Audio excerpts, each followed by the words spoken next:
RCF et Radio Notre-Dame, le débat du jour. Votre nouvelle émission à partir de 9h10, le débat du jour avec au sommaire ce matin Louis Dauphren. Bon, on va commencer par une petite séquence politique pour savoir à quoi va ressembler le gouvernement que doit composer Michel Barnier. Qui va donner le la dans cette semaine qui s'annonce ? Eh bien, ce sera à partir de tout de suite, c'est à partir de 9h30, nouveau sujet. Ah bah c'est oui, ça, nouveau deux séquences sujet, on dans cette parlera émission. Également du retour du pape d'Océanie et d'Asie qui a parlé dans l'avion. Il s'est exprimé au sujet notamment de l'abbé Pierre et puis aussi au sujet de la campagne électorale américaine en renvoyant dos à dos Kamala Harris et Donald Trump. Et pour évoquer tout cela, nous sommes accompagnés ce matin d'Olivier Milzat-Cadenet. Bonjour. Bonjour à tous. Vous êtes historien, Frédéric Mounier, bonjour. Bonjour à tous. Ancien chef du service religion de la Croix et surtout sur notre antenne pour les racines du présent et où va la vie. Et Paul Sugy, bonjour. Bonjour aux auditeurs. Vous êtes journaliste au Figaro et vous pouvez vous aussi intervenir en envoyant un mail direct@rcf.fr et direct@radionotre-dame.com. Très bon début de journée, c'est le débat du jour.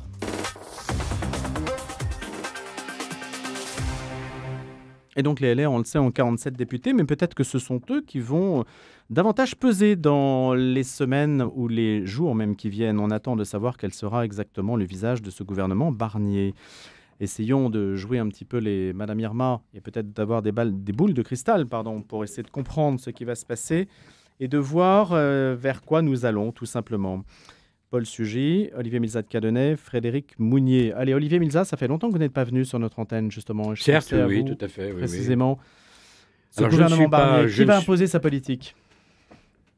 Écoutez, de toute façon, on a bien compris que désormais, je vais commencer à polémiquer un petit peu, mais très doucement. Bon, c'est le but d'un débat. Désormais, on choisit un Premier ministre dans la famille politique qui a pratiquement le moins de députés. C'est l'originalité de cette nouvelle Assemblée. Je pense tout simplement que M. Barnier, qui est un homme d'autorité, je n'ai rien contre M. Barnier, si ce n'est qu'il est un européiste convaincu et qu'il a été choisi pour ça. Je pense qu'il va arriver avec LR à faire un accord avec les macronistes. Ce qui est tout à fait normal, puisque idéologiquement, ils sont extrêmement proches.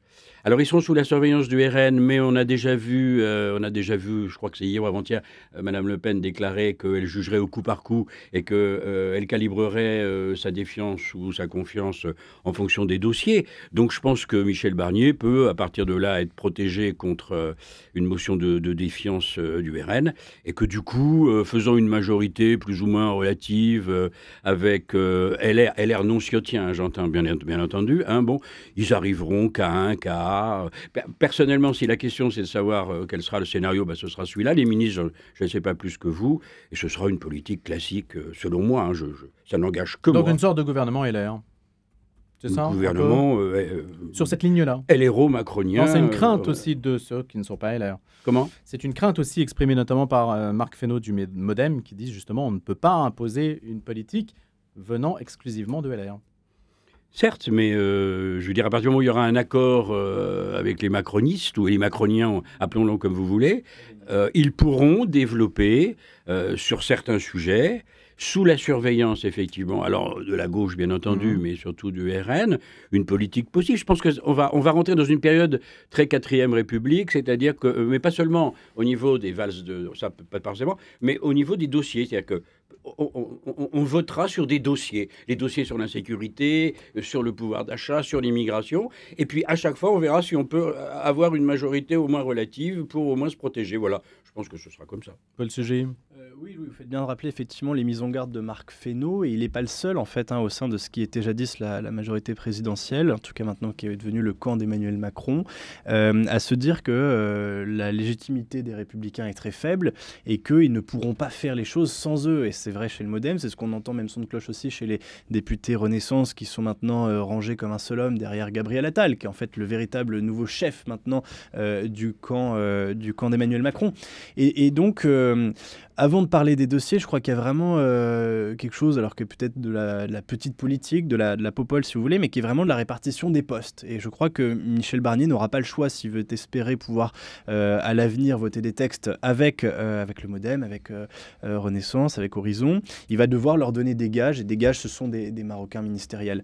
Ce qui est un peu curieux dans cette situation, c'est qu'on voit bien que les tractations sont effectivement avec le centre, avec une partie même du centre, puisqu'on entend de nouveau cette petite musique habituelle de ce qui se définit ou ce qu'on appelle médiatiquement l'aile gauche de la Macronie, que tout le monde nomme mais qu'on n'a jamais vu parce qu'elle n'a pas encore, jusqu'à maintenant, réussi véritablement à prendre son envol, c'est-à-dire en fait créer un groupe, par exemple, politique, si ce n'est un groupe parlementaire qui représente cette aile gauche, c'est-à-dire en gros les vestiges du hollandisme ou du cazeneuvisme, et qui donc pourrait essayer de peser aussi pour une politique plus sociale. Dans tous les cas, on voit que les tractations se font avec le centre, alors que, vous l'avez bien rappelé, cher monsieur, en réalité, ce sont les députés du Rassemblement national, les faiseurs de roi. Et donc on est dans cette situation très curieuse où on aboutit à des tractations en vue de la formation d'un gouvernement avec des personnes qui finalement ne sont pas celles qui vont être à l'origine des influences politiques sous lesquelles le gouvernement sera placé. Il y a de toute évidence chez Marine Le Pen, elle l'a rappelé samedi matin lors de la réunion avec tous ses députés, une intention d'imposer ces sujets. Ça serait peut-être la première fois dans l'histoire du Rassemblement national qui serait en mesure de dicter l'agenda politique. Il a réussi jusqu'ici à dicter l'agenda électoral. Le RN réussissait à dire quels sont les sujets d'une campagne et les autres candidats devaient se positionner par rapport aux sujets que le RN mettait sur le tapis. Mais dicter un agenda parlementaire, le RN n'y était jamais parvenu. Il est peut-être sur le point d'y parvenir, comme du reste c'est le cas partout en Europe. Je m'intéressais ce matin à nos voisins européens qui, pour les Allemands, pour les Pays-Bas, pour les Suédois, se mettent à assumer une politique franchement anti-immigration très nette. Je rappelle que depuis ce matin, le gouvernement d'Olaf Scholz a par exemple rétabli les contrôles aux frontières à l'intérieur de l'espace Schengen. C'est du jamais vu hors Covid évidemment. Mais assez flexible.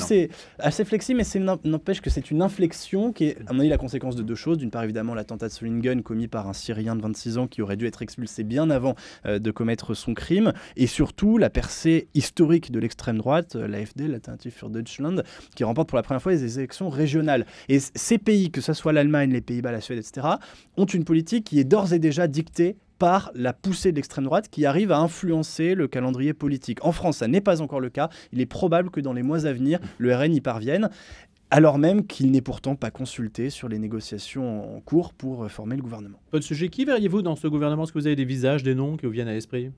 Alors, donc vous estimez que ça correspondrait à la ligne que vous avez décrite à l'instant? Je n'ai pas ma boule de cristal. On comprend bien que chez les Républicains, il y a un dilemme. C'est-à-dire que ce gouvernement, il faut le reconnaître, est quasiment contraint à l'échec. Parce que la situation politique est catastrophique et que tous les ministres qui seront nommés dans la semaine vont pâtir dès l'instant de leur nomination de l'impopularité extrêmement forte d'Emmanuel Macron. Donc personne ne veut y aller? Donc je pense qu'ils ont envie d'y aller parce que les Républicains ont maintenant compris, sous notamment les remontrances de Nicolas Sarkozy qui dans le Figaro leur a fait le reproche d'avoir oublié que LR, en tout cas que la droite gaulliste était faite pour gouverner. Ils ont compris qu'il faut y aller parce que c'est le kéros. Quand le moment se présente à eux, il faut le saisir. Sinon on n'est plus un parti de gouvernement, on est simplement un parti de think tank qui émet des idées en l'air dans les débats. Donc ils sont obligés d'y aller. Et ils ne pourront pas se présenter au suffrage des Français en 2027 ou avant, puisque il y a peu de monde maintenant qui pense que le quinquennat va arriver à son terme. Ils ne pourront pas se présenter au suffrage des Français sans avoir au moins tenté leur chance au pouvoir. Et en même temps, pour Laurent Wauquiez par exemple, qui nourrit des ambitions présidentielles assumées, pour d'autres qui pourraient être tentés de le faire aussi, on parle par exemple de David Lisnard, etc., eh bien ils seront marqués au fer rouge par une éventuelle expérience gouvernementale qui, encore une fois, à moins d'un miracle, est pratiquement condamné d'avance parce qu'il y a une Assemblée nationale qui, de tous bords, attend ses ministres en embuscade. Et je veux dire, toutes les forces politiques ont au moins ceci en commun, c'est qu'elles veulent qu'Emmanuel Macron échoue, et avec Emmanuel Macron, tous les ministres qui se seront compromis. Parce que c'est comme ça que maintenant les gens raisonnent. On est un pays qui a horreur des coalitions politiques. La coalition, en France, c'est une compromission. Frédéric Mounier. Oui, moi je partage la vision apocalyptique de Paul Sugy. Le paysage politique est absolument dramatique. Alors en ce moment, Michel Barnier, on peut peut-être lui rendre cette grâce-là, a mis la France sous Valium, sous anesthésie.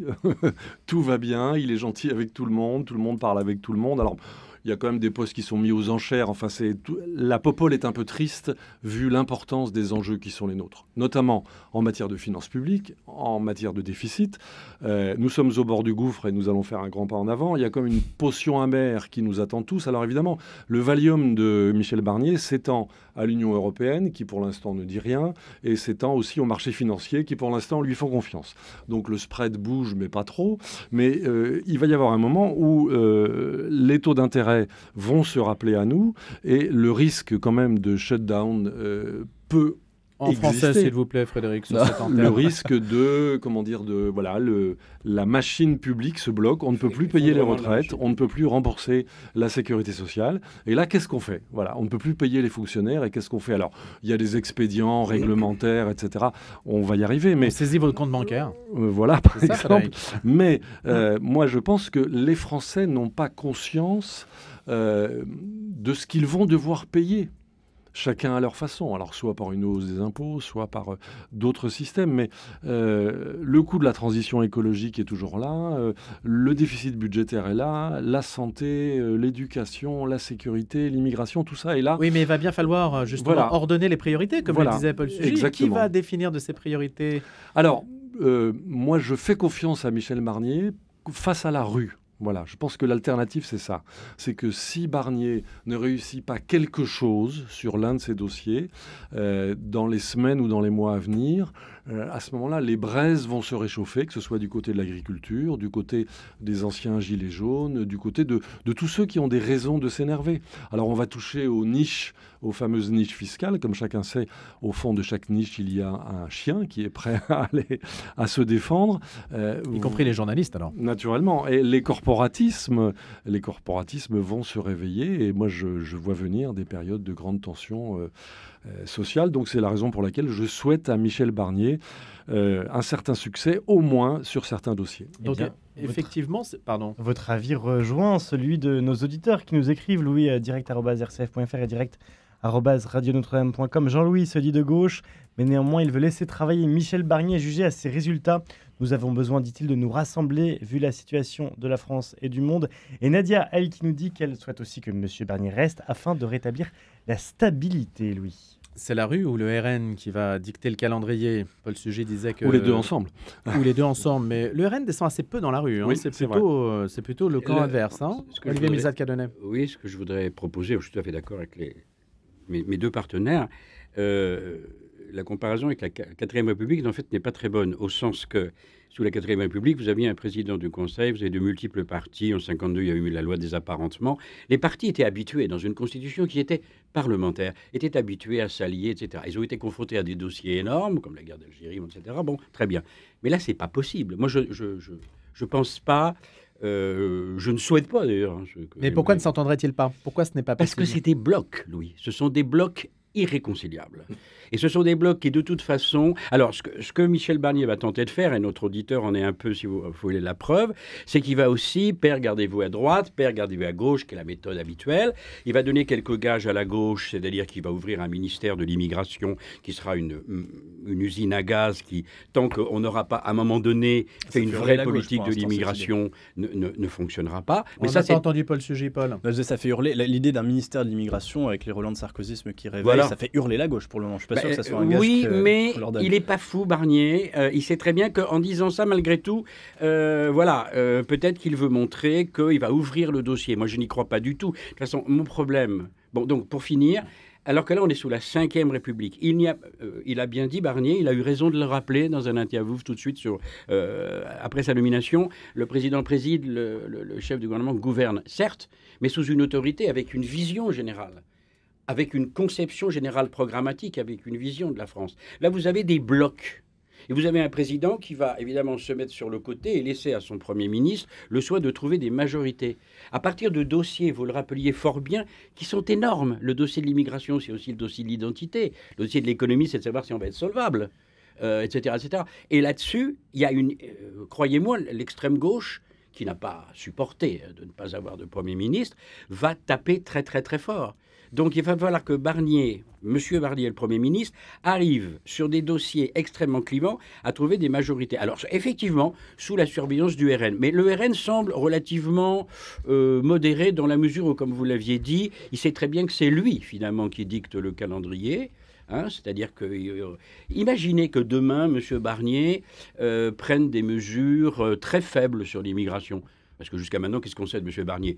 Sa campagne de 2021, moi, ce qui m'avait beaucoup amusé chez M. Barnier, c'est que c'était un européiste convaincu. Il m'avait fait une campagne, je suis savoyard, la France profonde, on aurait dit du Barès. Bon, mais dans l'actualité, dans l'exercice du pouvoir, il va donc prendre... Imaginez qu'il prenne des mesures extrêmement faibles, qui ne sont pas à la hauteur des attentes.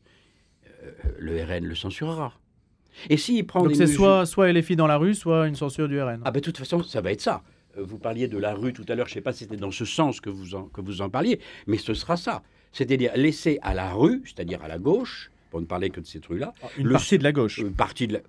Oui, enfin, ce n'est pas notre sujet aujourd'hui, mais je pourrais vous démontrer que, historiquement, la gauche se radicalise vers la gauche à partir du moment où ça n'a pas marché vers le centre. Hein. Bon, voilà, l'opération Mitterrand qui est de faire de la gauche... C'est le thème de livre de François Hollande, du reste. Voilà, le fer de lance de la dérégulation financière et de l'Europe. Aujourd'hui, ça n'a pas marché, donc la gauche revient à ces vieux universaux. Hein. De toute façon, la gauche ne s'est jamais... Les socialistes ne se sont jamais... relevés du Congrès de Tours, et les socialistes rêvent toujours, n'est-ce pas, quand même. Et là, ils ont la solution. Et je m'excuse, hein, moi, quand je vois les prises de position de certains hommes de gauche, notamment sur Gaza ou sur la communauté juive... Dans l'histoire, la gauche républicaine a aussi maté l'extrême gauche. Oui, bien sûr, mais là, elle se radicalise. Elle se radicalise, et donc on va avoir des blocs assez irréconciliables.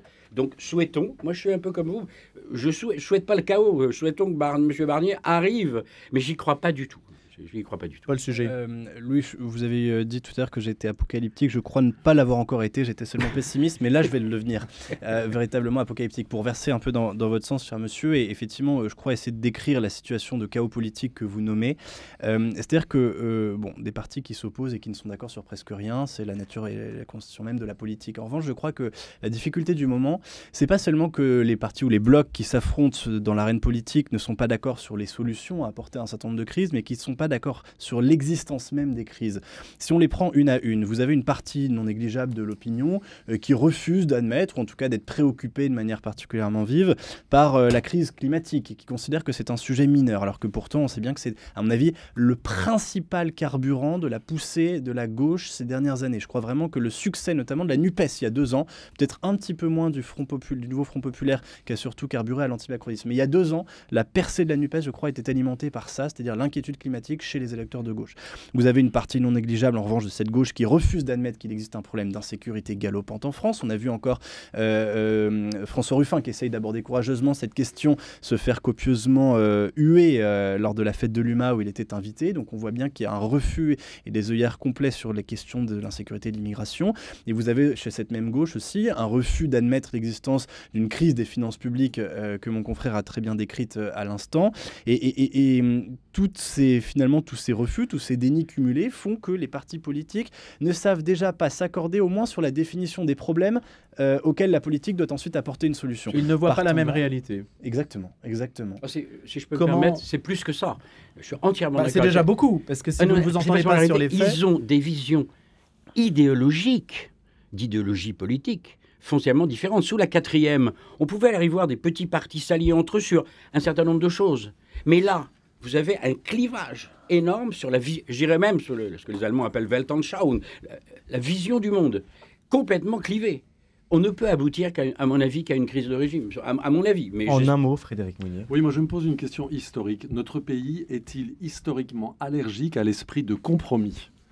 Eh bien, c'est sur cette question qu'on va arrêter cette première moitié de débat. Merci beaucoup, Frédéric Mounier. On continue pour le débat du jour. Continuez à réagir direct@rcf.fr, direct@radionotre-dame.com.